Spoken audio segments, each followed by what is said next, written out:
Netcasts you love. From people you trust. This is Twit. Bandwidth for All About Android is provided by CacheFly at CacheFly.com.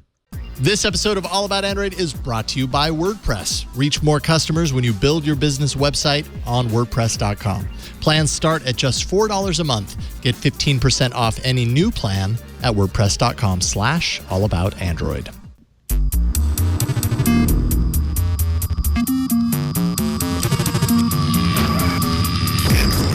Welcome to All About Android, episode 372, recorded on Tuesday, June 5th. 2018, where your weekly source for the latest news, hardware, and apps for the Android faithful. I'm Jason Howell.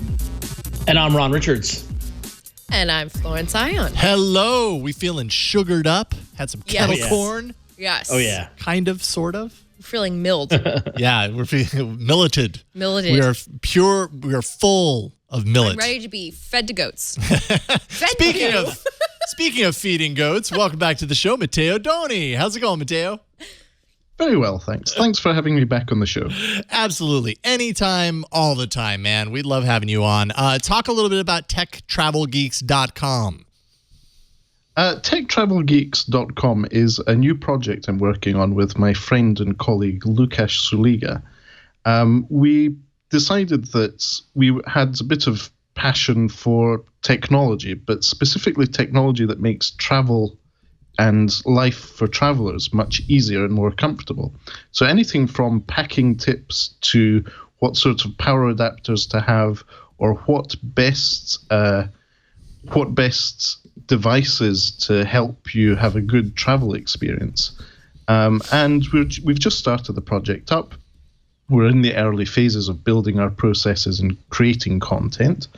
And we're going to carry on doing this. Łukasz has just had a long service award from our employer, Skyscanner, and had 5 weeks in which he traveled around the world. Nice. And during those 5 weeks, he's built up a lot of content of many countries across the world, and we're going to be releasing that over a period of time. And we travel both together and individually. And we're going to be creating lots of interesting content. Needless to say, it's going to be mostly Androids focused because we're both passionate Android users. Macadile? Yay. There's already an article. I was just perusing. There's already an article on Macadile. We should know that. There's also a post of somebody's underwear. Yes, that's my underwear. I didn't want to call attention to it, guys. Good. Yeah. Yes, thank you. And you see my beautiful cat T-shirt as well. So I roll it up in such a way that it fits in the bottom of my hand luggage. Oh. So it's really easy to feel a bit fresh and better off after having been traveling for, say, 12 to 24 hours. Just a quick travel tip. And also an amazing fashion tip. That involves underwear. Get amazing cat T-shirts. Okay. I mean, I like the T-shirts. Don't get me wrong. The underwear was unexpected. Well, you got to bring an extra pair with you. Airplanes are gross. It's true. It's true. PSA for everyone out there traveling for the summer. Yeah. Bring a pair of underwear. An extra. Always bring an extra pair of underwear. Always bring an extra pair of underwear and your toothbrush with you on the plane. And don't forget to bring a towel. Don't forget to bring a towel. You can go without a towel. There's paper towels. All right, let's talk about stuff. We've got stuff to talk about this week that has nothing to do with underwear. We're going to be discussing the many, because suddenly it's Pixel 3 rumor season, and we've got a whole gaggle of them. More Project 5 phones are out there and announced. We've got the Meizu 15 that Matteo is going to talk about. Also the Honor 10 or the Honor 10, depending on whether you're me or not. Honor. I don't know whoever pronounces it Honor. ASUS ROG, or is it Rogue? ROG. Republic of Gamers. Oh, that makes more sense. ROG. YouTube Music. I feel like we talk about this every week, but now, so Google's done a good job of trickling things out so that it gets constant attention. I just don't know if it's good attention, because now we have the YouTube Music hands-on with the new app, and we'll dive into that and a whole lot more. Don't want to steal your thunder, though, Victor. You've got plenty of ammunition from which to work. It's time for the news. Well, it looks like we got millet in my Android news. Or, since Mateo's here, we goat news. We goat news. We goat lots of news. We goat lots of millet news. I like it. Victor. I don't know why we never did that before. Flo, you got the top rumor. Not a news, but rumor. It's Pixel Rumor Palooza! Yay! Confetti thrown everywhere. Let's pretend that's happening. Noisemakers. Noisemakers. So Mark Gurman, when he wasn't at WWDC yesterday at Bloomberg, says that there will be 2 Pixels this October. The Pixel 3 XL is kind of the first one that's being hearsayed about. It will have a nearly edge-to-edge screen with talks of LG being the source for the display for the notched Pixel. Yeah, so the idea is it's going to have a notch. Natch. That's like the hot new thing now. Natch. It'll have a It's notch. going to have a notch. Yeah, so that notch will have dual front-facing cameras, taller than the notch on the iPhone 10, but not as wide. The Pixel 3 will look similar to the Pixel 2. The on-leak sources point to also a regular Pixel 3 with a 5.3-inch display, whereas this Pixel 3 XL would have a 6.2-inch display. The smaller Pixel 3 would have no notch, for those of us who want to keep things simple, a.k.a. me. And the larger one would have the notch with, I'm assuming, the dual front-facing cameras. Again, these are all rumors. Nothing's confirmed, but they're Gurman rumors, and that usually ends up being holding a little extra weight. Sure. It's possible this is the first time that the phones will also be built with Foxconn. Oh. And Google's plan is to completely eliminate bezels, including the notch in future models, which sort of is confusing considering there's lots of talk about notches now. But I think the long-term vision is Ron's sci-fi future of just a full glass panel on the front. Yes. I guess that means all of the camera components and everything hiding under the glass. We were already seeing fingerprint sensors hidden under the glass, so it's not impossible to think that couldn't happen. And then they're going to be so microscopic. They'll be so small. It'll be translucent glass, and it's going to be so cool. Yeah, you'll see your hand on the other side as you're holding the phone. Totally. We're close. So we'll find out in the hardware section. We're so close. Is that like the Parks and Recreation episodes in the future? Oh, yeah, that's right. They did that. They jumped ahead to the future in the last season. Oh, did they? And they had these phones that were very Expanse-like, which I believe is what Ron is referring to. I love those Expanse phones. Yeah, they're great. And it's very possible that LG could be one of those manufacturers to create some sort of all-display phone. They are going to be, this is the first mass-market OLED notched panel, but with Google possibly doing away with the notch in the future, who knows? I've seen some share their disappointment with the fact that this is rumored to be LG with the display. Why? Well, LG has the display on the current Pixel 2 XL. Yes. And if you remember, that was a thing that many people, including us, made a lot of hay over, the fact that it had the kind of the blue tint and the off-angle, viewing was not perfect. So going back to the LG display trough, maybe that's a bad idea. The LG display trough? Yeah. I just imagined a bunch of pigs with their noses in a trough eating LG displays. Sorry, LG. That's not a good marketing campaign. Trough, that's where my mind went. Where LG feed you millet. Yes. Yes. That's what LG feeds its displays. It's millet. These rumors seem pretty, like we said, Mark Gurman is a source of them. We also have an additional leak from OnLeaks, which has been known to sort of be on the mark. And we are reaching that time. We're about, 4 months? Yeah, well, it's 4 October. months, 6. Yeah, we're about 4 months out, which makes sense that we would have all that happen this summer. Mm-hmm. And now we have the OnePlus 6 at the beginning of summer, so we really don't have anything else to do this summer but speculate about the Pixel. There really is nothing else to do. Mm-hmm. Yeah, so, you've got nothing better to do, and you've got nothing better to do than to watch or listen to us. It's going to be sitting inside a hot place, a hot house. Eating millet. And then, Ron, you've got... Yeah, so even more speculation, more Google speculation. Mm-hmm. So also WinFuture's Roland Quant is reporting that Google is working on a device based off the newly rolled out Snapdragon 710 that's currently scheduled for the first half of 2019. Quant says this would be a mid-range Pixel device to start 2019 with. And the 710 was just announced by Qualcomm just last week and is designed for AR and neural network processing and a 30% decrease in battery consumption. And going back to that report from Gurman, it did say that the next version of Android is said to have a significant increase in AI computation. So those two pieces of data kind of add up towards this. And it's rumored that Quant said that this project is codenamed Bonito, which those who like Japanese food will recognize Bonito flakes and things like that. So mid-range Pixel. I've been saying this for how many years? We need a mid-range Pixel. Like an affordable Pixel device. I like it. So Snapdragon 710 is the new hotness. Room for AI. I don't know, Matteo. Do you think this is a rumor worth believing? I think yes. This sounds like a credible rumor. Also because I believe Xiaomi did that last week as well. So they released the Xiaomi Mi 8 and the Xiaomi Mi 8 SE, which runs on that Snapdragon 710 chipset. It has a notch too. So history repeats itself. Mi's beating Google to the punch. The Xiaomi's meeting Google to the punch. Apparently, and I'm sure we'll see another market. Yeah, we'll see other phones that are based on the 710. I'll be curious to see if the 710 is tailor made for AI, applications.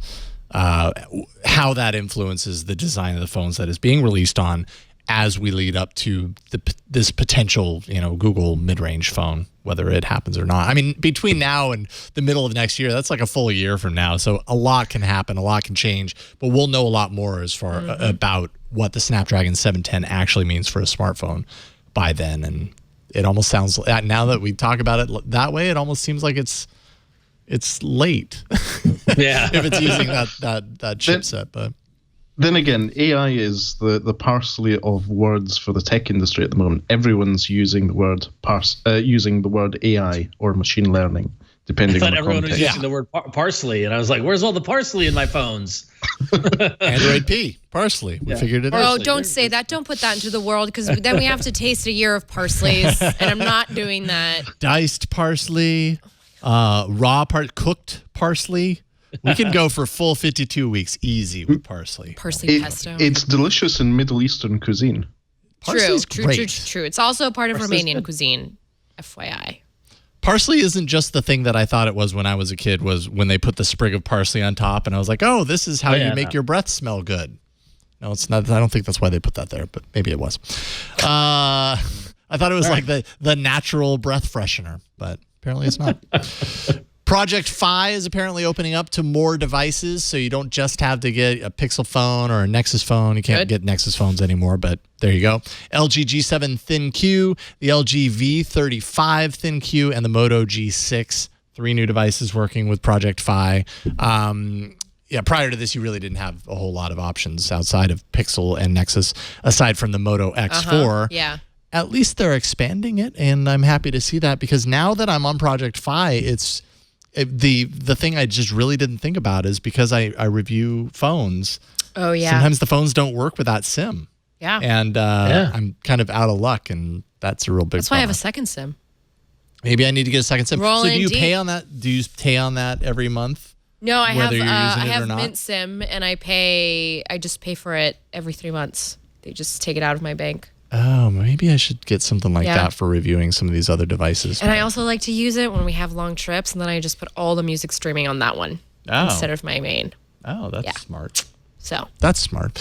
Other Fi news: users can now add children 13 and under to group plans. Apparently, you couldn't do that before. It's all managed via the Family Link app. So parents can set data alerts, usage limits to their children's accounts. You can, of course, remotely lock the child's phone if you want to limit screen time, content filters and Chrome and search and all that kind of stuff. So integrating Project Fi more into the family experience and allowing for control of, the family phones through Project Fi. So I see a family phone in your future. Distant future. I know. I'm putting it off as long as I can. Yeah. Yeah. I feel like it's still a few years away. Yeah. Crossing my fingers anyways. So cool. Project Fi, more phones. I'm happy to see that. Hey, we have an email. Hey, we have do. an email. Hey, we have an email. Cool, there we do go. I had to be more woo about it. So we have an email from Patrick. An email about Gmail.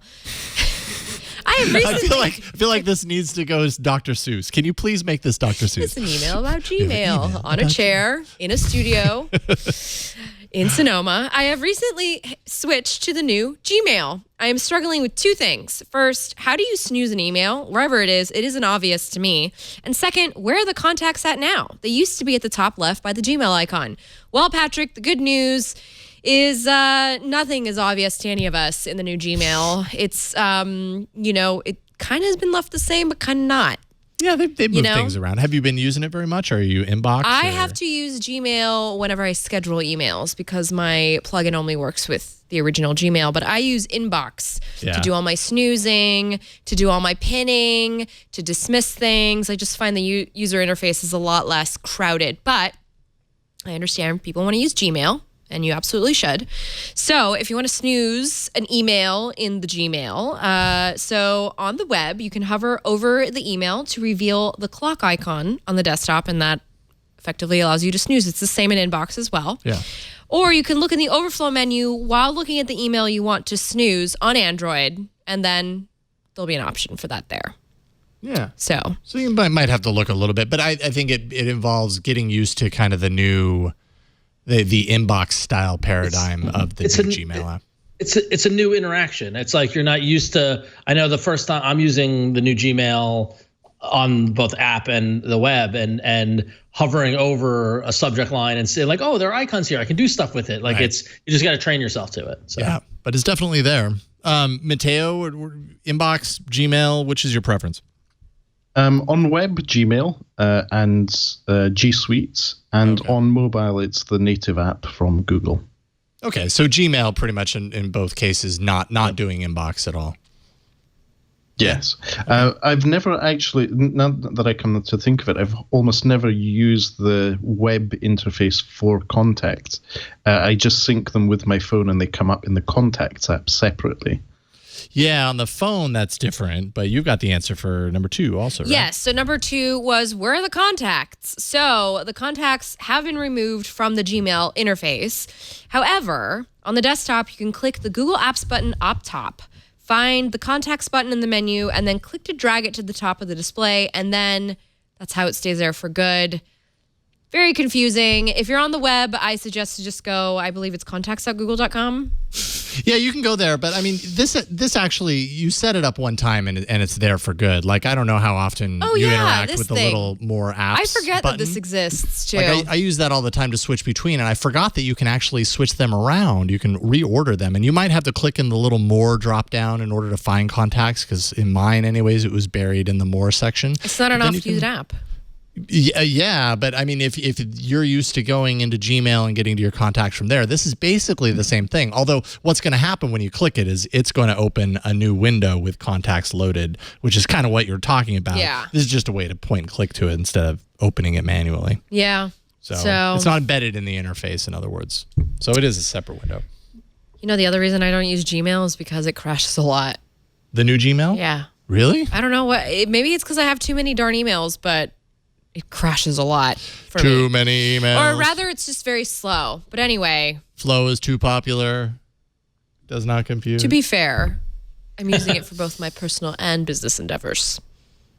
Fair enough. Fair enough, yes. Well, speaking of business endeavors, let's take a time out and thank our sponsor of this episode. Very good. It was a great email. Thank you, Flo, for handling that. And thank you to WordPress for sponsoring this episode of All About Android. If you've ever visited any site I've worked on, good chance in the past 10 years, you know that the center of my presence online reflects who I am and who I stand for. And that's why I choose WordPress. I use WordPress.com because it gives me the freedom and flexibility to share my voice, my work, my way. You can make your site your own when you build it on WordPress.com. You don't need to do the coding or design. We're beyond that. Years and years and years ago, you had to do that. Now WordPress provides all the tools you need to get your site up and running.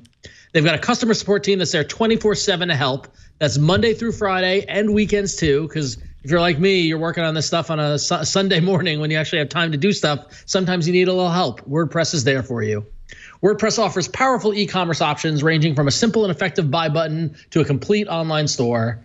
And the greatest thing is that their plans start at just $4 a month. So when you're ready to expand your business's online reach, WordPress makes it easy with built-in search engine optimization, social sharing, and specialized plugins to meet all your needs. Now, this is the most mind-boggling thing. I hope you're sitting down if you're listening or watching this right now, because guess what? 30% of all websites run on WordPress. Think about the internet and how big and expansive the internet is. 30% of it is running on WordPress, and there's a reason for that, because WordPress is simply the best. So get started today with 15% off any new plan purchase. Go to wordpress.com/allaboutandroid to create your website. That's wordpress.com/allaboutandroid for 15% off your brand new website. That's wordpress.com/allaboutandroid. And we thank WordPress for their support and making such a great product and making my websites run like smooth kettle corn butter. So there you go. It's kettle corn butter. WordPress.com. Thank you, WordPress. 30% of the internet is smooth like kettle corn butter. Sure is. And filled with puffed millet. It's time. Sorry, WordPress. You can blame Oreo for that. It's time for hardware.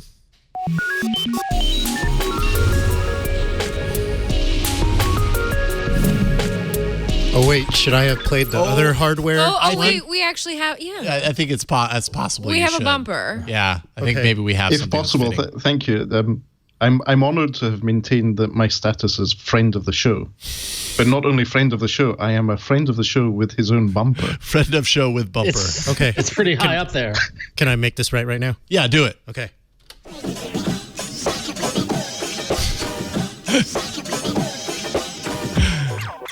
Excellent. And goodbye, Amazing. Goat. Thank you very much. All right, so Mateo, you've got not one but two things in the Goat Shack. What is the first thing? In the Goat So we'll Shack. We'll start off in order of product releases. So the first one is the Meizu 15. So the Meizu 15 is Meizu's flagship for 2018, which also happens to be their 15th anniversary as a business. Meizu started off 15 years ago making MP3 players and then evolved into a smartphone company. So Meizu are a Chinese brand. They're very big in China. In many ways, they are accused of taking inspiration from the Fruity phone company who design things in California. But more often than not, we see Meizu coming along and actually doing innovations such as the positioning of antenna bands long before Apple actually get to market with their product. So it's a bit of a mutual inspiration going on there.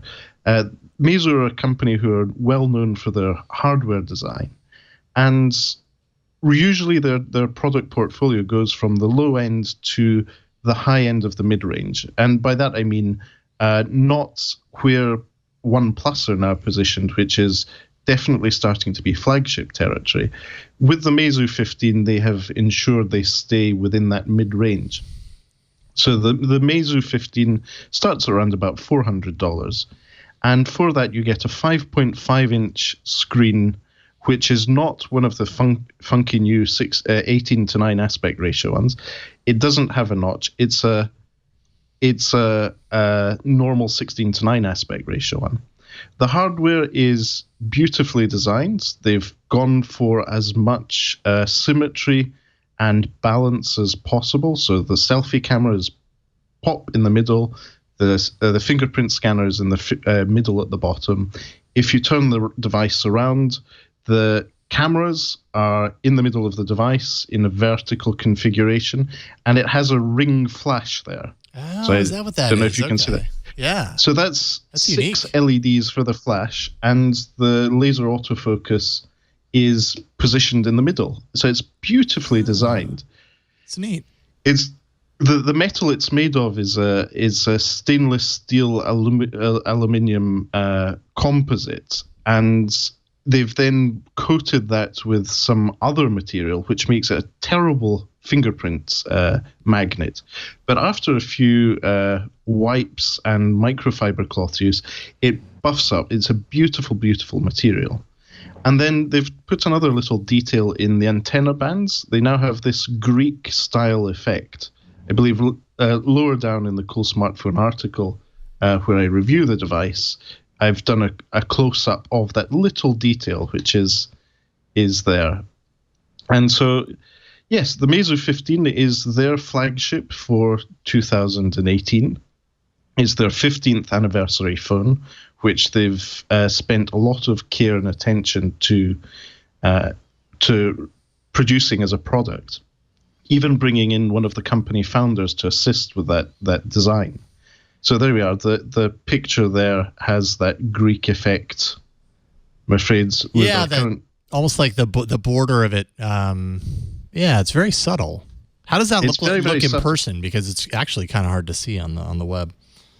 Yeah, it's in person. It's not something you notice immediately, but if you look in at it, it's just that little detail that shows that they've spent a lot of time and effort in making this device look and feel really, really good. Yeah. They've also recessed the notification LED on the front within the speaker, so within the phone speaker. And I'm sorry, Ron, they're not living up to your Bluetooth utopia. They have maintained the Courage port, as well as a USB Type-C port. That's fine. I understand why. I get it. But the Meizu 15, I've been using as a primary device for over a month now. It is a lovely, lovely device, and it's, in a way, quite pleasant to have a 16:9 aspect ratio device. Some of these newer 18:9 or 19:9 aspect ratio devices, they're a bit more difficult for me to type on with my chunky thumbs. Whereas because the aspect ratio is different, it's easier to type on a 16:9 aspect ratio display, at least for me. And another thing they've made a lot about is their M engine, so their haptic feedback engine. So they've optimized that for the device and their operating system, their Android distribution, based on Android 7.1 Nougat. Flyme is very finely tuned with their haptic feedback. Obviously, the Meizu 15 is the main device, the 5.5-inch one. There is the Meizu 15 Plus, which differs from the 15 in that it has a 6-inch screen. It's not running a Qualcomm Snapdragon chipset. It's running on a Samsung Exynos chipset. That's the Meizu 15 Plus. Whereas the Meizu 15 runs on a Qualcomm Snapdragon 660 chipset. And then there's the Meizu M15, which is also known as the Meizu 15 Lite outside of China, which is running on a Snapdragon 626 chipset. But overall, the design cues of the whole range of Meizu 15 devices is pretty much the same. The operating system, their new version of Flyme 7, is the same. It's very iOS-like, but within that, it's very clean, very fast, and it's customizable with themes, much the same as many other Asian devices on the market. And I was very, very pleasantly impressed with the Meizu 15 at launch, and I've carried on using it since. I was a guest of Meizu's at the launch in China, and I'm convinced that the only reason they invited me was that they had a National Geographic photographer they had partnered with, Michael Yamashita, and he showed a picture he took with the Meizu 15 of a goat in Mongolia. I don't know if you can see that in the article, Victor. They probably did that on purpose, I'm thinking. I'm sure they did. They just knew. So it's at the bottom, the Michael Yamashita shot. Keep going. Yeah, it's like in a conference. Yeah, there you go. There we are. So that was taken. That picture was taken in low light. The cameras on the Meizu 15 are very, very good. It's the same sensor and setup as the Huawei P20, not the P20 Pro, the P20, with a different software stack. So The sensor is very capable. The software setup is different.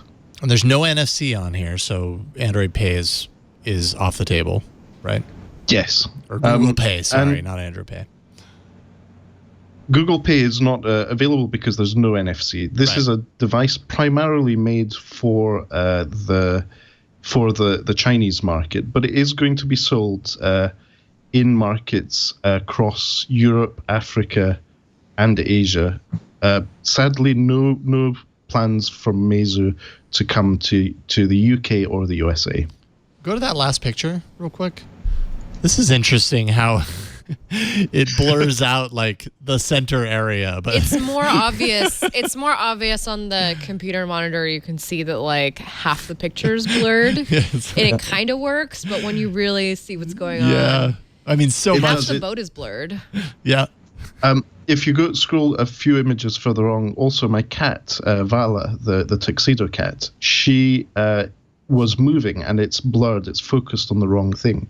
I believe it's mainly a software issue. The software isn't right as well as other companies have with very similar hardware. Right. But the hardware is very, very capable. If you take the time and attention to frame your pictures and take a shot, it does give good results. But it's not as simple as point and shoot on your Pixel 2 XL or a Huawei P20 Pro, for example. I mean, you could be jumping with the Pixel and it'll still like take an appropriate photo. Yeah.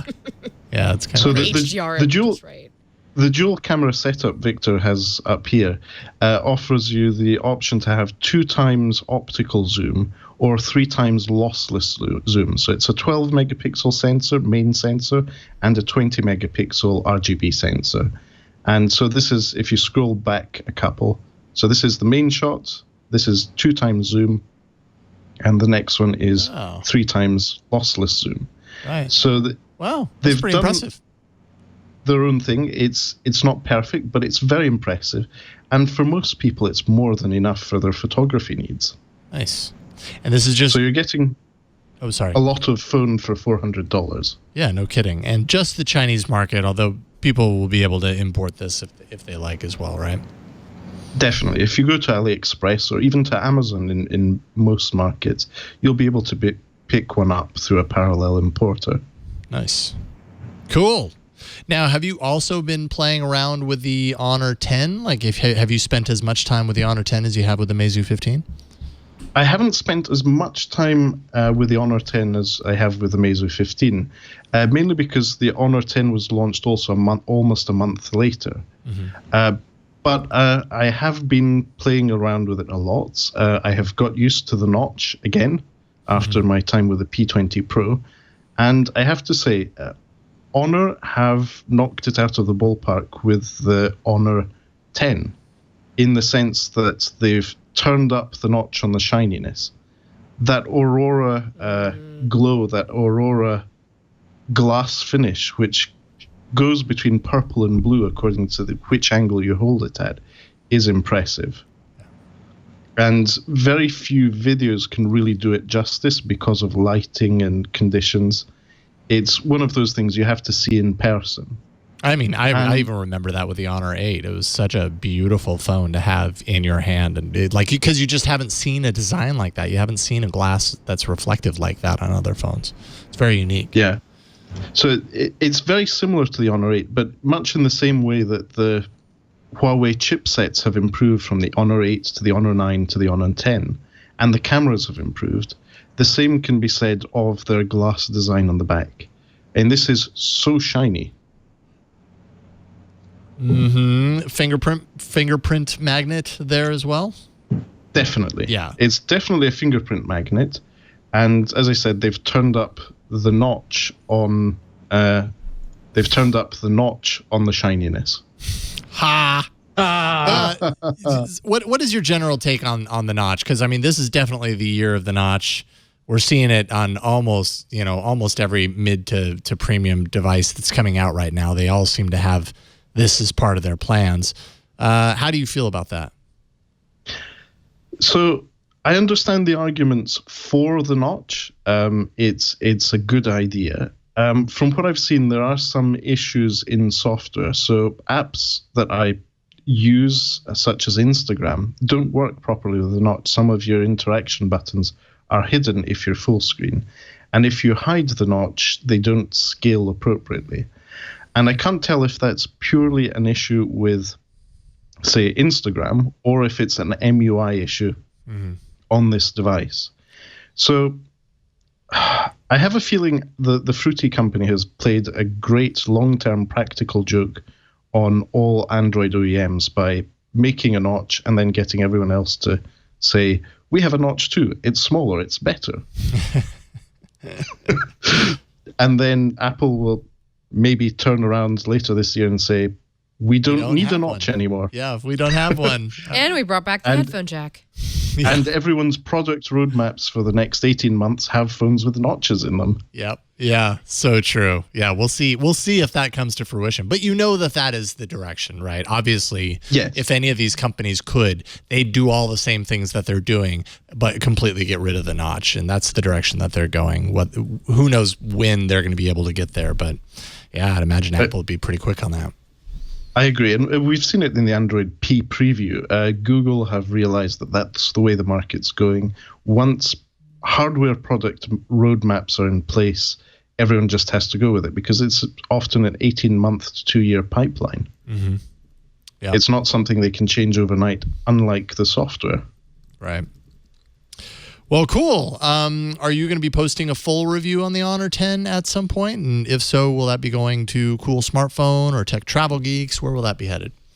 So that the full review of the Honor 10 will be on Tech Travel Geeks. Okay. We'll be focusing on using that as photography. So, for example, traveling and leaving your camera at home and just using a smartphone as your camera. So we're going to do that with a few different devices.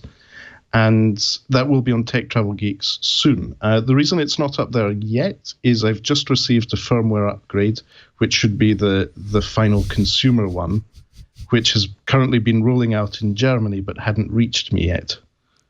Always with a banana for scale, by the way. Well spotted, Jason. Yeah, well, I saw it on the Meizu 15 as well. You always have a banana for scale in at least one photo. And if we're lucky, you have a picture of our podcast. And we thank you for that, Mateo. I do my best. That picture always also on demonstrates... brand. Always on brand. Thank you. That picture also demonstrates that Huawei have implemented their MUI hide the notch. So you can see at the top of the screen, you can switch the notch off if you don't like it.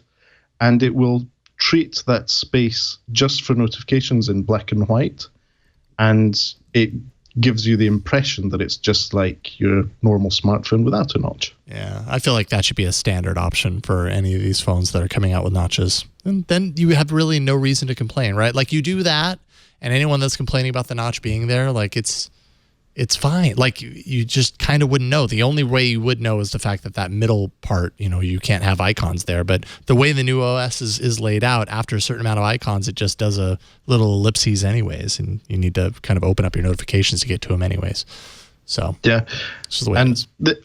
I like the way that they've managed to do it with one screen, unlike, I believe it was the first LG V series, which had a separate AMOLED screen just for notifications. Mm-hmm. That's right.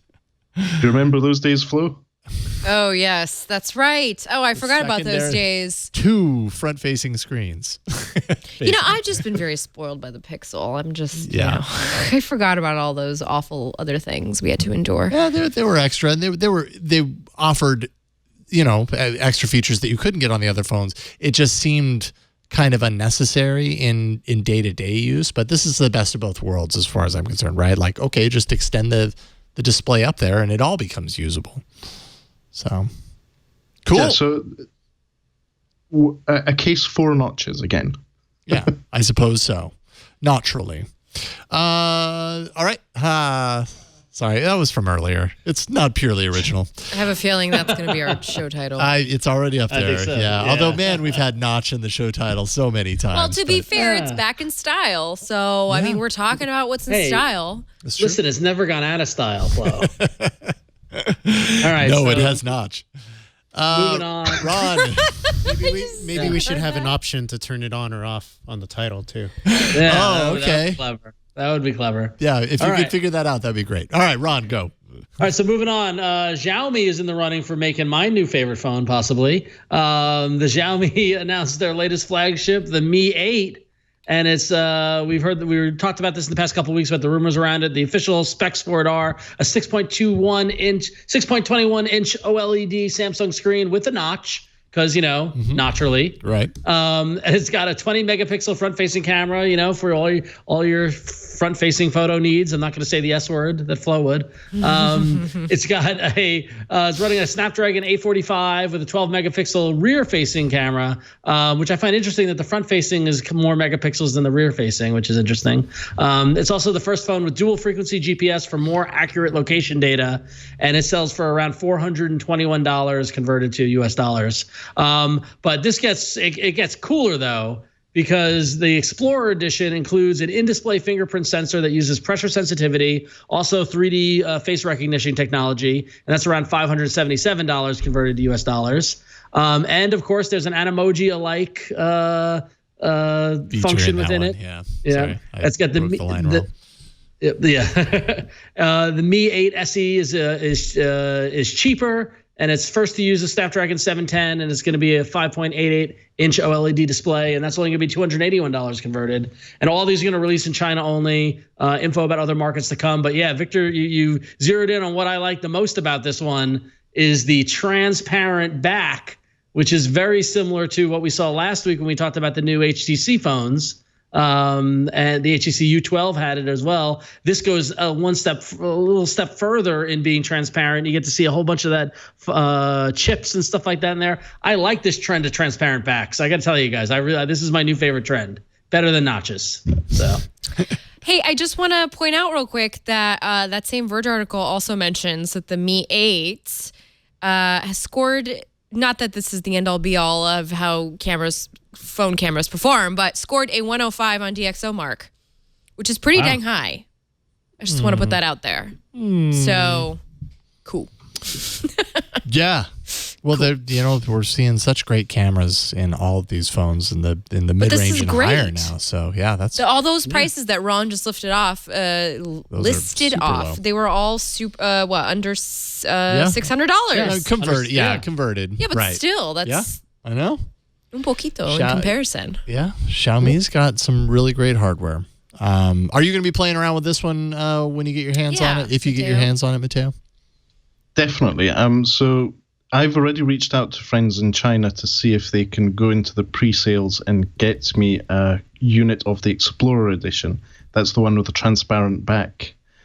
Just because that is such a different thing, but it's also, I think, a testament to their good engineering and product design that they're willing to show that off. It's a bit like restaurants. If you go into one where you can see the kitchen, it means they have nothing to hide. Much the same as Xiaomi's Explorer Edition of the Mi 8. Xiaomi's Android distribution, the MIUI or MIUI, is a very pleasant Android distribution to use, and they're now very close to Google in the sense that you can get Android P preview on some of their devices, and so I wouldn't be surprised on seeing a compatible ROM popping up for the Xiaomi Mi 8 or Mi 8 Explorer Edition. We should also point out, because the chat room's kind of going nuts on this, and I had missed this, but there are a number of reports that say that the transparency that you see on the back is not necessarily faked as in like it's a sticker, but it's a board that does not add any actual function to the operation of the device. So there's a board underneath there. It is transparent. You are seeing something on the other side, but you're not seeing the actual internal components of the phone. It's like they do this on German cars. They cover the whole... Like the whole engine with like a giant plastic whatever, and then like a big logo of the car. I still think it's cool. I don't care what anybody says. Yeah, it adds. It's not a sticker at least, but it's a premium. It's like a premium dressing, right? Like if instead of Saran wrap, it's a full plastic case. Yeah. Nothing. Yeah. It adds a little. The Xiaomi Mi 8, kind of like Saran wrap. Keep your food fresh. Yes, longer with the Mi 8.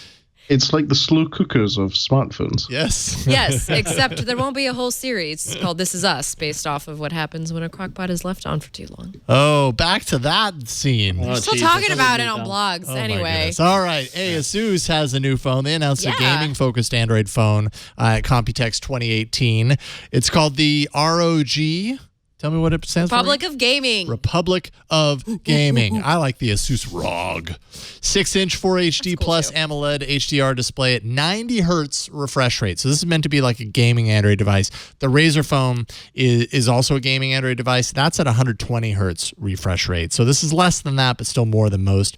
Qualcomm 845, a boosted CPU speed up to 2.96 gigahertz, which is a first for a smartphone. 8 gigs of RAM. And then it has 3 USB-C ports. So for a number of reasons. One is that no matter how you're holding the phone while you're gaming, you can plug it in and it won't get in the way. Another is that there's like all these things that you can plug into, which I'll talk about in a second, but 3 programmable ultrasonic sensors so that you can keep your fingers out of the way of the action. It's kind of like the squeezable sides, but for controls for the games that you play. This thing's really out there. 4,000 milliamp hour battery, ASUS hypercharge technology, so that's their own style of fast charge. 3D vapor chamber cooling system with 16 that provides 16 times more heat dissipation, because all those games that you're going to play on it really ramp things up and tax the system. It also includes an Aeroactive cooler to clip onto the glass back. You plug that into a USB-C ports to power a fan, and it also lights up the RGB logo. Other accessories include a twin-view dock, which is like a handheld grip that includes a second screen up top for gameplay and viewing options. Also a mobile desktop dock. All that kind of stuff kind of plugs into these USB-C ports that are sprinkled throughout the device. Price and date, release date later this year. This is kind of like one of those Android phones that you haven't seen before. They're doing a lot of different stuff here. I like it, but it's too PC gamer. It needs to be less PC and more, I don't know.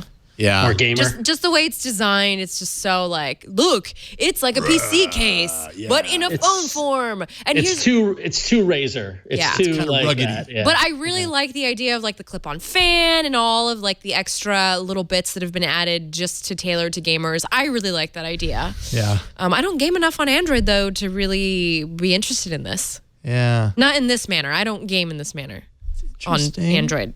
I'm curious to play with it. Yeah. Mateo, thoughts? I like what Alex Doby from Android Central said about this, that it looks like a Klingon warbird. And from what I see also, the Android distribution has a lot of heavy skinning to make it look a bit like that. So yeah, if you think today is a good day to die, maybe this phone is for you. Don't we all? No, I don't think any of us do. Yeah, it's interesting. Hopefully we can get one in-house and play around with that. What game do you put on here that possibly taxes this to its limit? Is that? Well, I was thinking Goat Simulator in maximum graphics settings. Oh, I think that's what that's what they were thinking when they built it. Yes. With full, I wonder if they have full Goat AI component. So we need to see if there's a special edition made in conjunction with Coffee Stain Studios, the makers of Goat Simulator. I shall reach out and get back to you. Yes, please do. And so Mars Worm is saying PUBG Fortnite, which hasn't released yet, but will soon. That's pretty much what this is made for. Yeah, right. So. All right, and then real quick here, won't spend a lot of time on this because I literally got this right before the show. Leo has been playing around with the Gemini PDA, which is the Planet Computers Gemini. This was an Indiegogo I remember this one campaign, and I remember it. It's like a really big Motorola droid. Reminds me of the PDAs of the late 90s. My mom had one. It reminds me of my old HTC Windows phone. Oh yeah. Yeah. That's pretty cool. I'll be honest with you. I'm intrigued. Yeah, it's interesting. It's running Android 7.0. I think you can type on it like not without your thumbs. I think you can do full home row. Yeah, there we go. Oh, typing fast. If you are like a reporter on the go, do they have those anymore? But you got actual like traveling kind of beat guys, whatever. I could see, in the airport typing this, typing up your article. All About Android is the best show in the whole wide world, says my search results. Actually, that's what I entered in. It's true. Anyways, if you want to find a review of this on the network, I believe that Leo is going to be reviewing this in full on the new screensavers this weekend.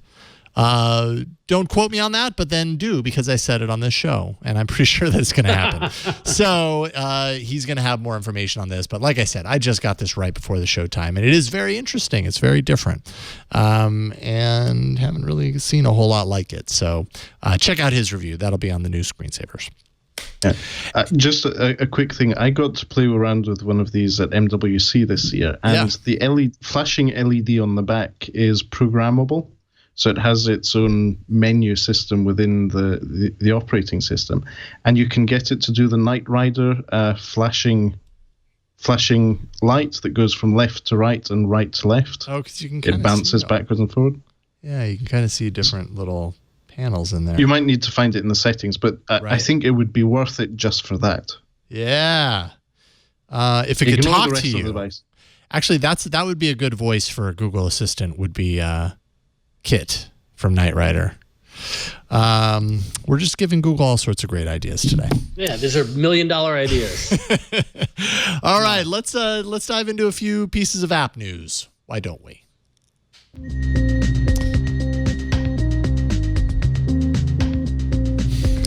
So this first bit of news is really exciting. Talking a lot about phones. We want phones for everybody, and we want everybody to have a similar experience.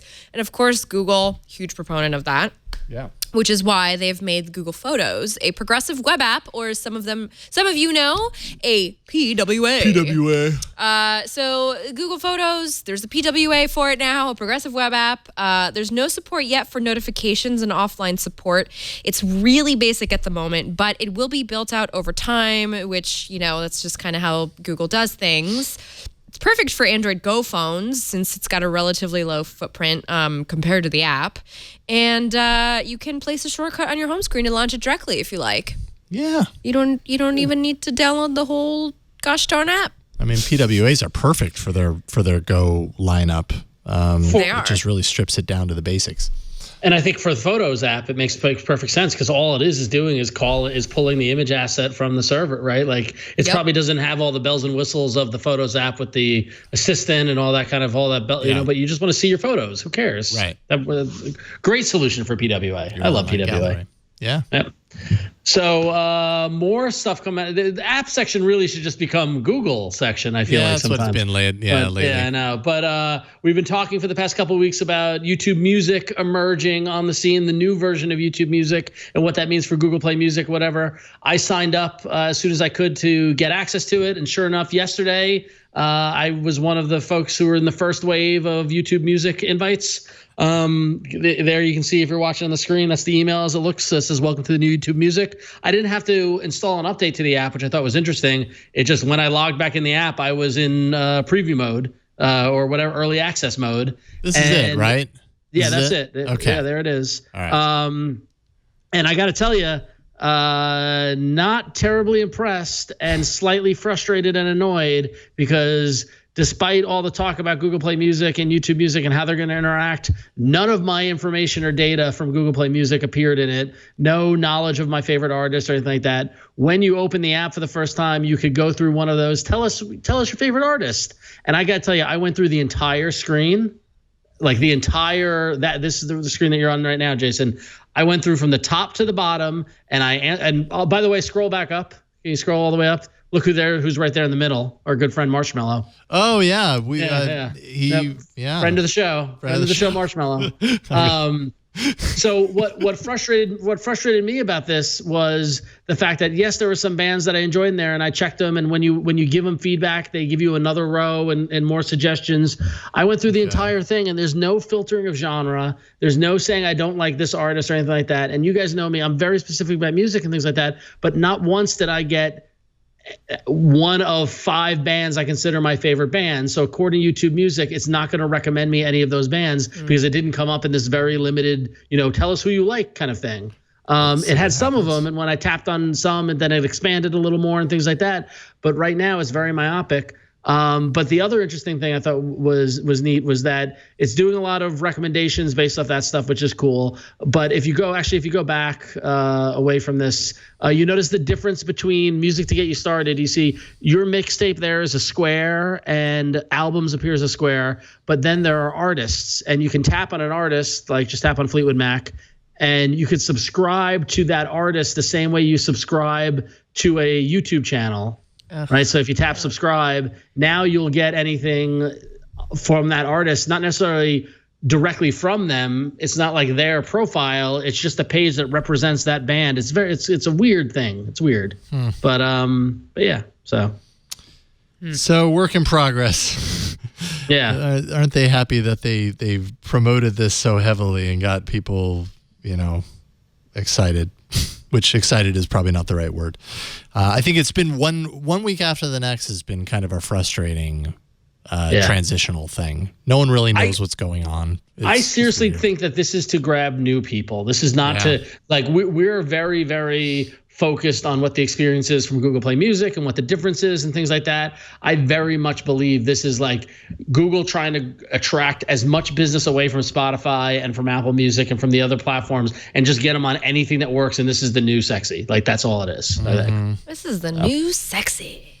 I like that. But before we move on, though, one quick note: we did get an email. Jason Smith wrote in, not Howell, and said last week you had someone who was concerned that YouTube Music needed Android Auto integration. He said, "I'm one of the lucky ones, a current Google Music subscriber who was given the new YouTube Music. I can confirm, as shown in the picture attached," and he sent a picture, that YouTube Music does indeed work with Android Auto. Oh, nice! So, there you go. If you were concerned about Android Auto and YouTube Music, they do work. So there you go. Perfect. Okay, good. Yay! They figured that out, at least that part. No one's crashing cars today. Good. Hopefully. And finally, this isn't the biggest news in the world, but you're right. It did totally turn into Google Apps section. I'm sure there was apps news outside of just Google, but I didn't find it.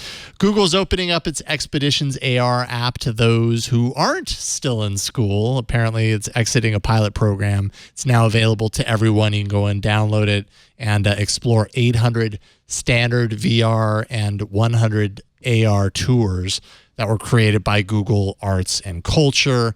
There's also other partner experiences from places like the Smithsonian, textbook publishers, that sort of stuff. You're going to need an AR Core phone device in order to do this. But we played around with this a few times at Google I/O here and there, and it's kind of neat. Is AR still the big thing, Matteo? I guess Apple wants you to think it was, right? Based on their previous thing earlier this week. I think AR has more potential than VR, but we're still early days. Standards haven't been cemented yet. It's still early days, but Google are in a good place, and especially with their fields their expeditions. Yeah. I think they're going to get the younger generation on board who will think differently about how to create the products. The exciting point for me will be in 5 years' time, where the kids who have been exposed to this from a young age start making products. Word. Yeah, that's true. Yeah. That's a really great point. Very cool. Yep. It's the children. It's the children are our future. We believe the children are our future. Okay, it's time for the Android Arena. So many enter, but only one lives. Okay. Last week, episode 371, is that right? Yes. Yep, 371. Yes. And you place your votes, and we appreciate it. Time and time again, we appreciate that you do that. And the winner, 50%, half of you voted for carrot weather. Woo! You like the attitude when it comes to the weather. Oh, yeah. Oh, I made mine communist. Oh, really? Yeah, you can make it communist. So is that like in the settings? Yes. That's awesome. That's good. So does that mean you use degrees Celsius?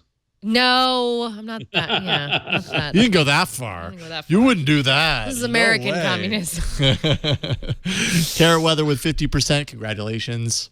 Thank you. Let's see here. Twist app, second place at 20%. That was Russell's, right? Mm-hmm. Yes, it was. Yep. Third place, Color Breeze. That was mine, 18%. And fourth place, Vose, or I can't remember. Voce. There we go. That makes sense. Podcast Player, which was Ron's, at 13%. So I'll take the 0, but what that does to the standings through 23 weeks, and thanks to Wade County in the chat room for providing these. Guests are still in first place. So Mr. Mateo, you are sitting pretty in first place. You gotta defend the guests' honor here. I'm in second place with 59 points. Jason climbing out of the basement with 47 points, and Flo in last place with 43 points. I'm creeping up. So, yeah, I'm creeping up. Well, you got a first. That's a big I point did. boost. I did. Yeah. So right on. Although All right, so my does that mean suggestion engine is not. Anyway. Does it mean I go first, Jason? I think 'cause I That came in means that you go. Well, let's see here. first. Yeah. Yeah, you go first. Loser. Yes. Yeah, loser. Then you. Then Mateo. Then Flo. That's right. All right, Okay. go for it. I'll show All it right. off. Well, it is my favorite time of year, or should I say, my favorite time of every 4 years, and it's time for the. It's exactly.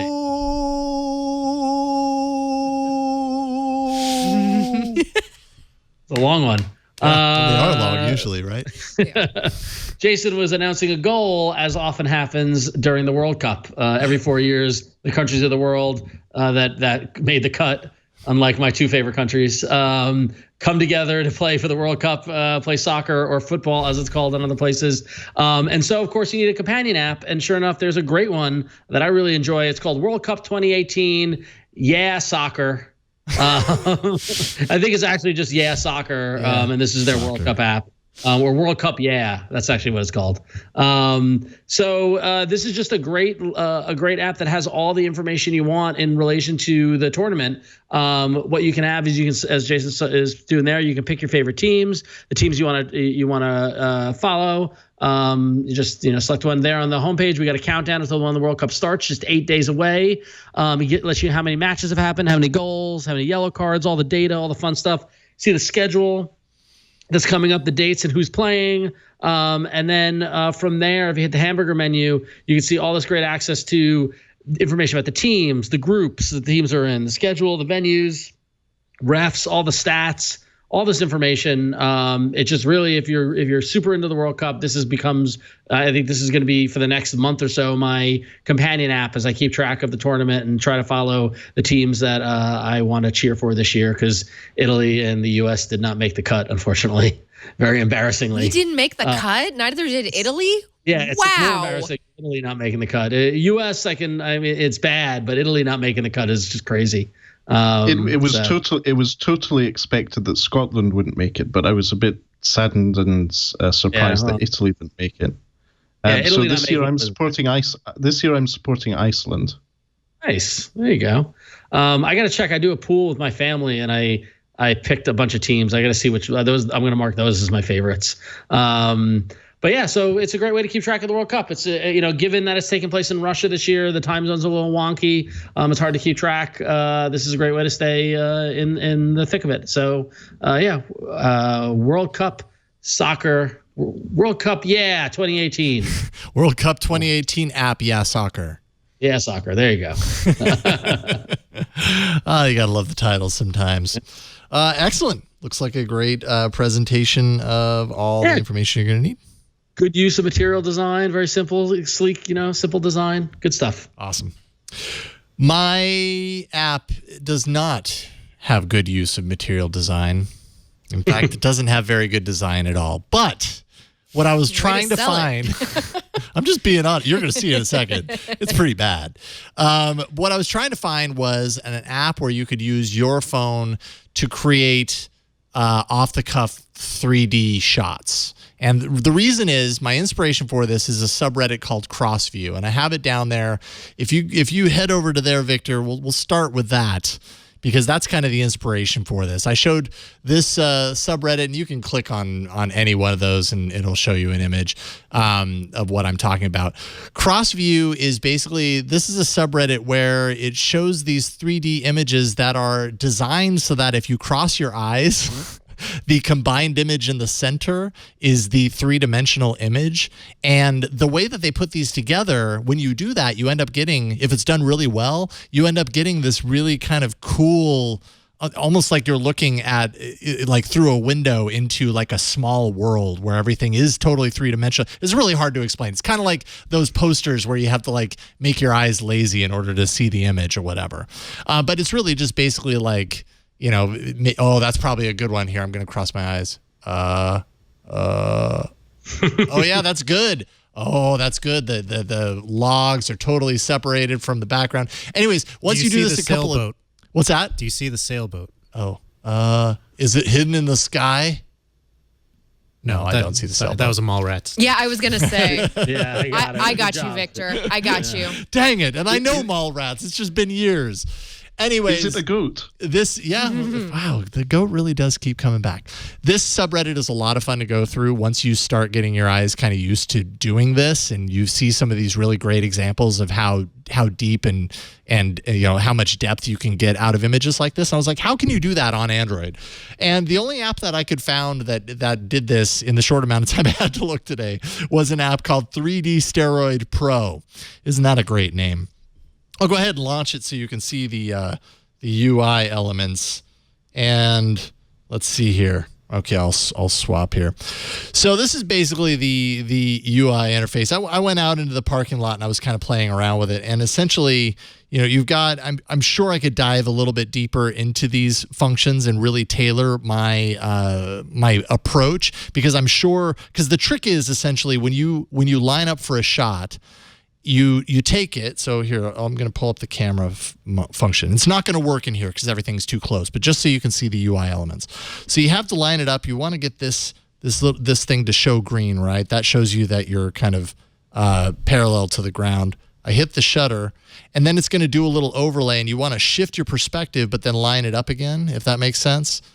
And the trick is, in order to do this really well, when you've got like a landscape view, if you're outside and you got a lot of trees and everything, and you want to see, I'm trying to get that green before I take the second shot. The trick is that there's a certain distance that you want to be able to move the phone in order for this to work perfectly.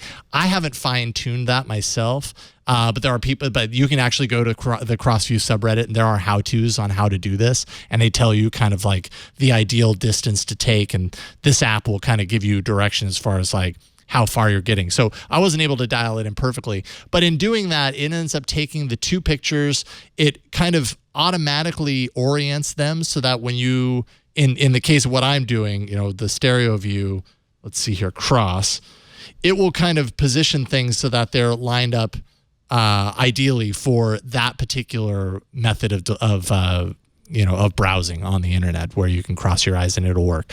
This image, like I said, is not going to work in this style, but doing it, with like really nice landscapes and everything like that, if you do it well, it's really cool to see the effect in action when it's done well. And I'm not sure, in my time searching, I'm not sure that 3D Steroid Pro is the absolute best app to do this. If you know of a better app, let me know, because I'd be curious to see it, because it's kind of cool to be able to make these on the fly.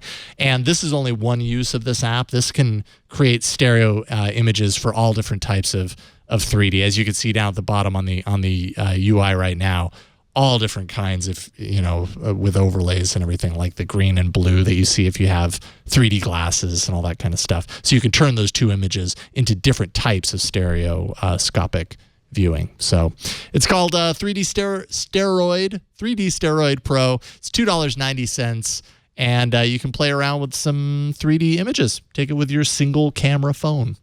For now, and see what you come up with. And that's it, 3D Steroid Pro. All right, Mateo, I have your app installed, and I think I'm not surprised at all. Go for it. Thank you. So this week I bring another goat-themed app to the arena. This time it's a game called Crossy Goat. So this is not Crossy Road, it's called Crossy Goat. And this is a procedural generation game where, as the game goes, it generates different levels each time you play. And the idea is that you are a little goat.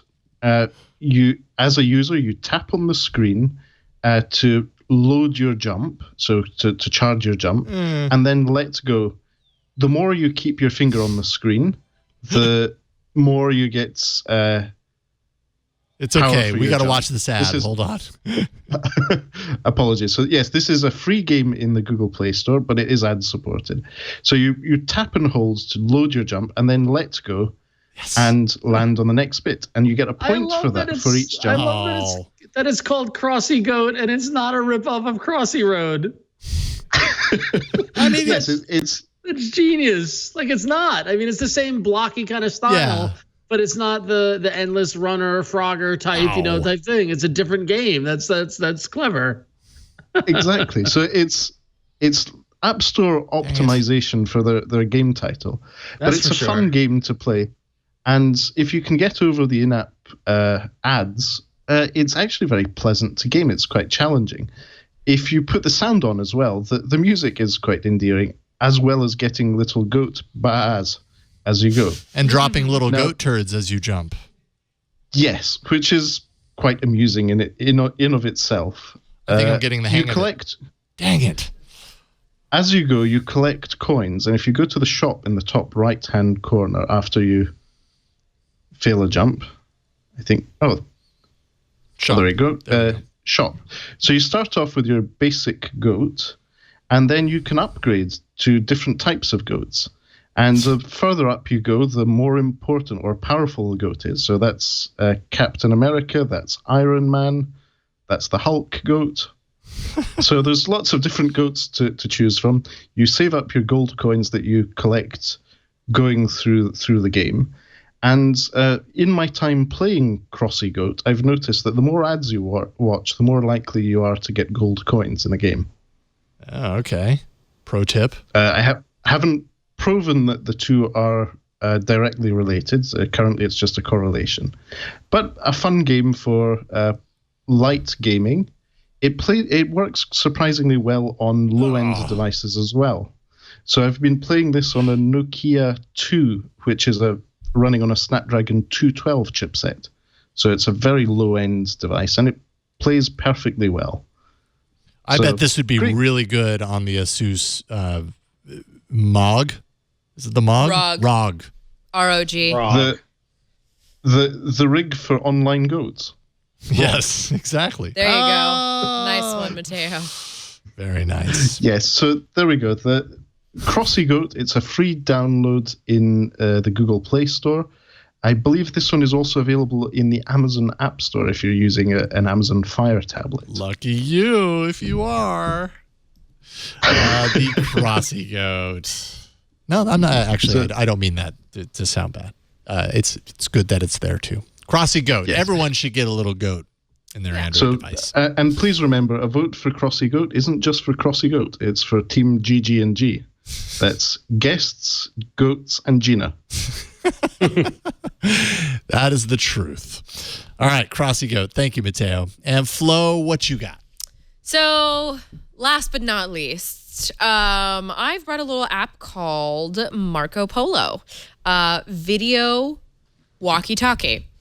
Used to just be called Marco Polo. So I discovered this app on a Motorola phone a long time ago. So it's a video chat app. And basically what you do is you leave video messages for your friends, and you just leave each other messages back and forth. And, isn't this like Snapchat? Kind of, except that nothing goes away ever. And it's just like a long running stream of interaction with your friends. It's super easy to use. All you have to do is open it up and start recording. And my friends found this on their own, and they kind of ushered me toward it. They were like, hey, you need to use this. So today I am going to just turn the volume down, but I can show you now over the shoulder that I was chatting with Josh today. So, yes. Hi, Josh. I told you I was going to debut this on the show tonight. Hi. So, look, he's watching. He just popped in. He knows that I'm, hi. hi. He can actually watch it while I'm doing it, or he can just wait and come back to it later. Hello. Oh, look, I'm going to say hi. Hi. Hi, Josh. He knew about this, by the way. I didn't just throw this on him. But yeah, oh, look, and he gave me a thumbs up. So, and now Josh is talking. Don't say anything. Every little dumb thing I say is there forever and never goes away, like you said. So that's cool. There we go. And as you can see, I've already got a couple of friends on here. Dang, which makes you got it a really lot of people nice. in there. Yeah, I do. Oh. All my little group of besties were on there, and it's kind of because I don't have FaceTime, so this is how we apparently chat now, and it's super easy. And it's kind of like a low res app. It's not like super, there's not like super AR features or anything, but you know what? Not yet, anyways. I don't know that there will be. This app has actually been around for a couple of years, and it's pretty basic. Yeah. Well, you can do doodles and filters, so that's one step you can do closer some to AR. filters, but it doesn't really matter because the point of this app is just to hang out with your friends. Everything is just between the two of you or whoever your little group is. It's easy to create groups. It's fun. Cool. And you can fast forward through videos too if you're like, oh my God, they're talking too much. Don't do that. That's mean. Right on. It's Marco Polo Video Walkie-Talkie. Marco Polo Video Walkie-Talkie. Got to work on that name a little bit. You can just look for Marco Polo and it'll come up, by the way. It'll be the one. All right, cool. Marco Polo. I may have put it in the poll as Video Walkie-Talkie also, just so you know. And if so, I apologize. But you can go to twit.to/AAA poll 372. Twit.to/AAA poll 372 and vote for your favorite app this week. Is it World Cup 2018 app? Yeah, soccer. Yeah, soccer! 3D Steroid Pro, Crossy Goat, or Marco Polo Video Walkie-Talkie. World Cup 2018 app, Yeah Soccer, and Marco Polo Video Walkie-Talkie both have similar naming conventions. Twit.to/AAA poll 372 and place your vote.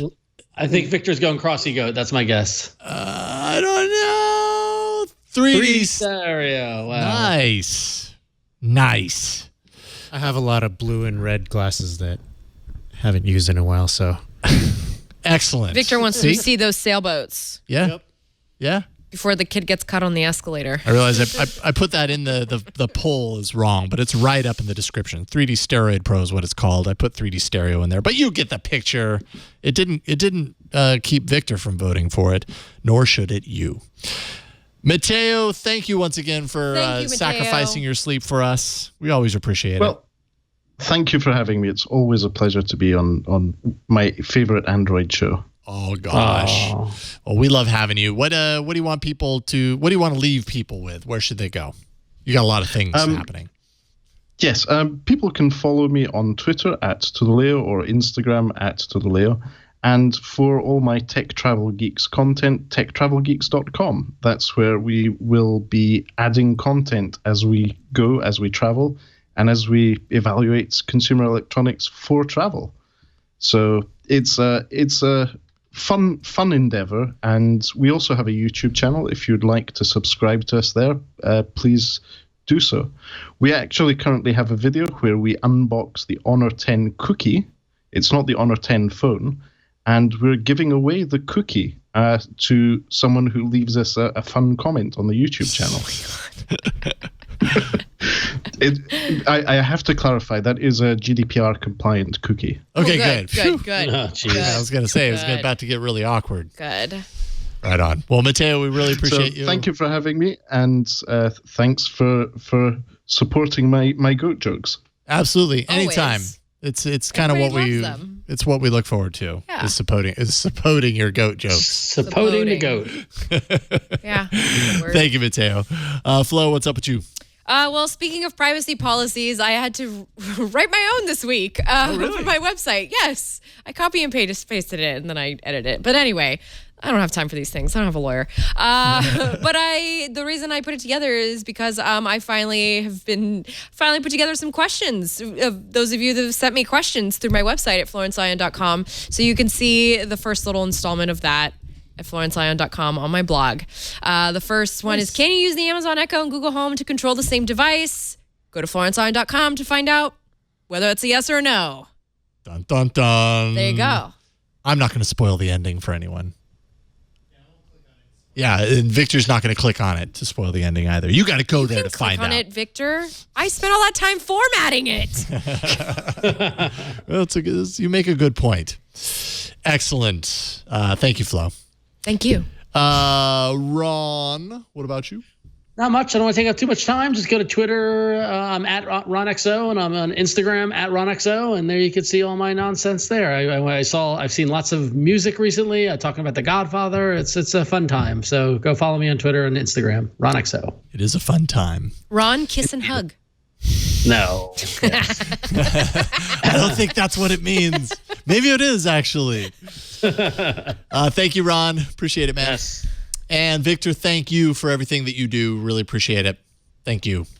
No problem. And thanks for voting for my app. Yellowgoldmusic.com. If you want to find the music that I've been making, it's there and it's available to you for free and not for free, but for free, really. And then, of course, I'm all over Twit doing technology shows. That's what we do here. There it is. It's my note. Technology shows. We do technology shows here. Just watching my technology shows. That's right. That's what we do here at twit.tv. But that's it for this week. Voicemails can be left at 347-SHOW-AAA. Send us an email at AAA@twit.tv. Find us on the subreddit. If you're not at the subreddit called Crossview, you can go to our subreddit at, I think it's Twit AAA. Suddenly I blanked out on that. Sorry. Do a search for All About Android. You'll find it.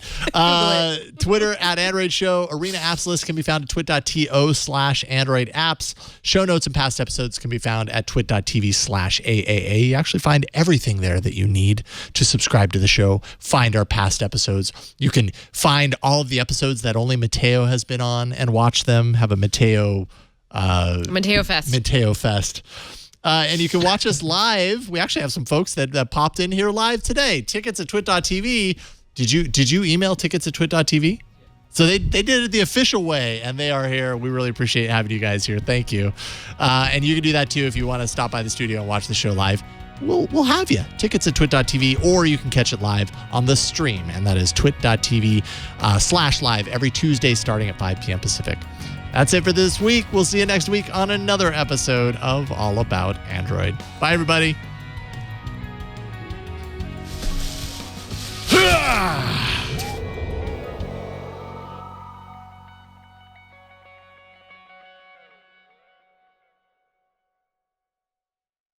So this tasting is a little different. Look at this. How many Oreos did you get? Oh, if you only knew.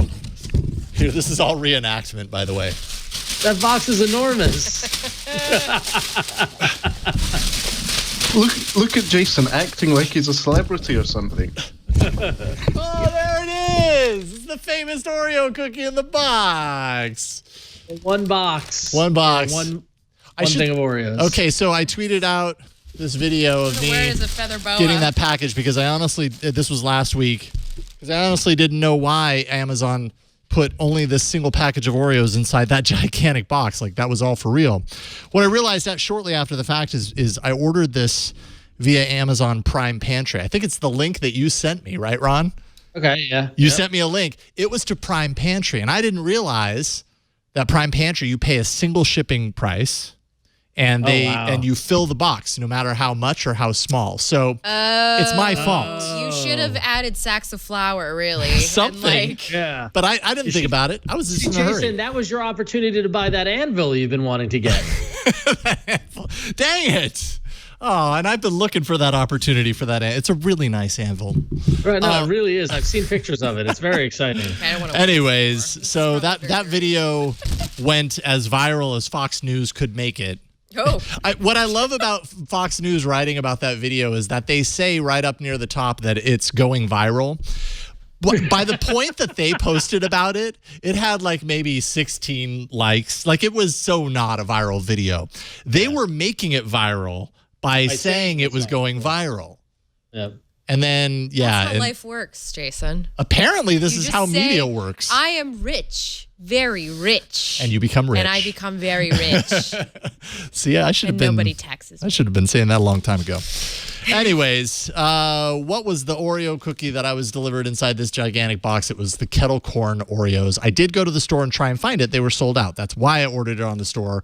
Ron, you also have it in your hands. He has the box that my husband bought at our grocery store in our little town. Yeah. So you're eating a piece of my town, Ron.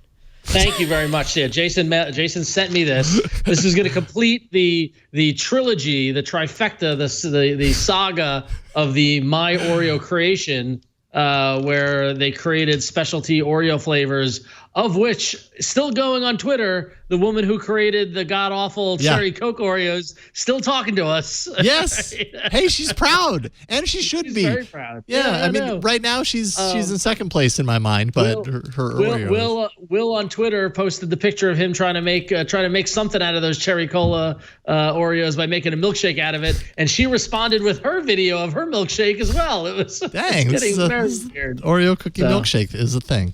So I'm not hopeful on kettle corn Oreos. Why? In fact, it kind of disgusts me, the idea of as you open it, let's look at the cover of the packaging, where it says kettle corn flavor cream artificially flavored, but then to the right of the O in Oreo, it shows the open Oreo and it says with puffed millet pieces. Oh dear. Oh, okay. Doesn't that sound delicious? I don't know what your idea of a good time is, but mine doesn't involve puffed millet pieces. I like puffed millet. Puffed millet is good. Mateo, they sell puffed it at millet, Whole Foods. yay or nay? So, my personal first reaction is no. This sounds terrible. But there's an Android angle here, one that maybe you're not aware of. So, Xiaomi, the Android brand in China, have the Redmi sub-brand for their affordable devices. And Redmi literally means red millet, red rice. There it is. Interesting. So we have a tie-in here. Yes, it is a tie-in. Jason, I don't know if you've opened it yet, but when I opened it, I was taken aback with the overwhelming smell from the inside of the Oreos. All right. Well, I should also, before we go on, point out that a lot of what I heard from in Fox News comments and on my Twitter feed were questions about, okay, so it was packed really well in the box, but were the cookies broken when you got them? Shocked Amazon Like, customer. yes, I'm a shocked Shocked Amazon. customer is Jason's new. Outraged. Not outraged, shocked. No. And I should say that, I mean, in Amazon's defense, these cookies are very intact. Compared to that one time when we got them, when they showed up and they were powdery. And the cookies almost seem more it's the puffed millet, obviously. These are thicker Oreos These are than thicker. the previous ones. These definitely feel thicker. It's a nice thick They're very Oreo. puffed. So smell them. Give it a good whiff. Because you get... Whoa. Is that caramel? Is that like a caramel These smell? these smell like a cereal I grew up eating, like Golden Grams. Oh, Yeah. Yes, these smell like Golden honey Grams. Golden Grams, yeah. Okay. Okay. All right. It's confusing. So they are, All right, I'll they open are them. not a chocolate cookie, right? And it's more of a Yep, there's graham millet cracker. piece. Okay, I'm displaying some millets. You got some millets in there? Some mullets. There's the millet. There's Can the you see puffed the mullet. puffed millet? Yeah. All right. Okay. The All right. cream seems thicker. It The does. cream seems- It's like a double layer. It's a or double stuff, even. Yeah. All right. Alex So, is getting bored. Let's eat. Let's do it.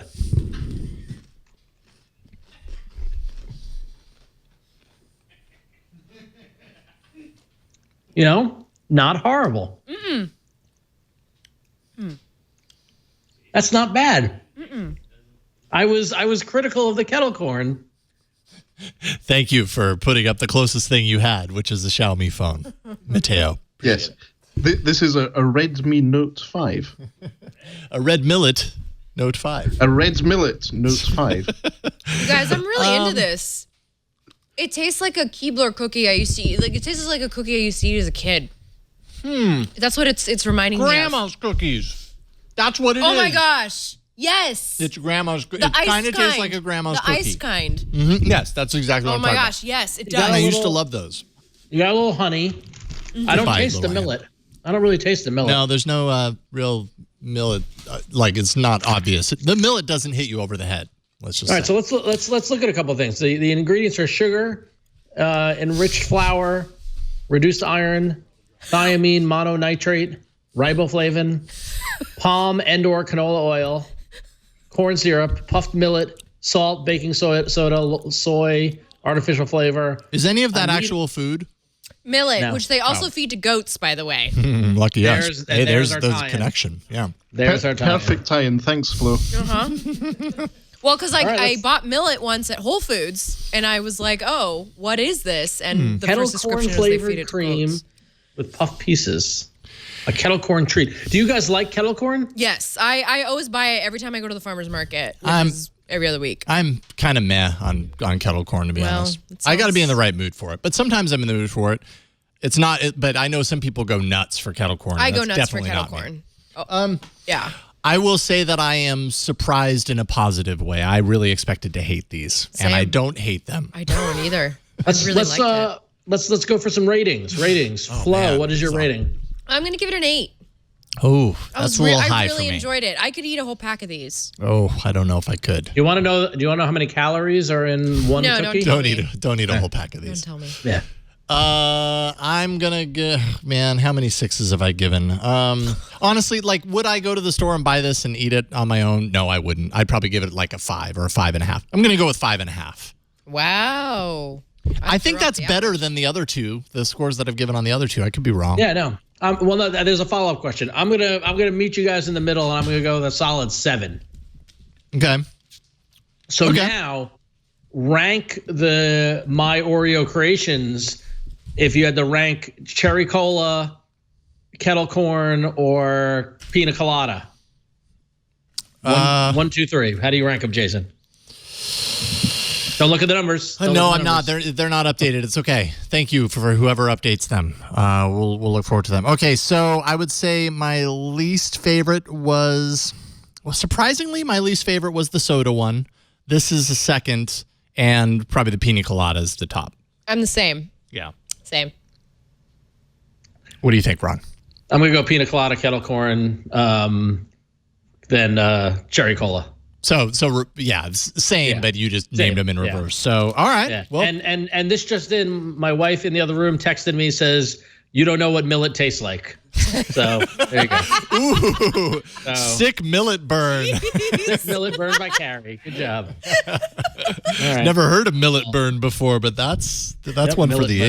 ages. And the thing is, and this is why she's great, I don't know what millet tastes like. So there you go. It's true. It's true. You know me.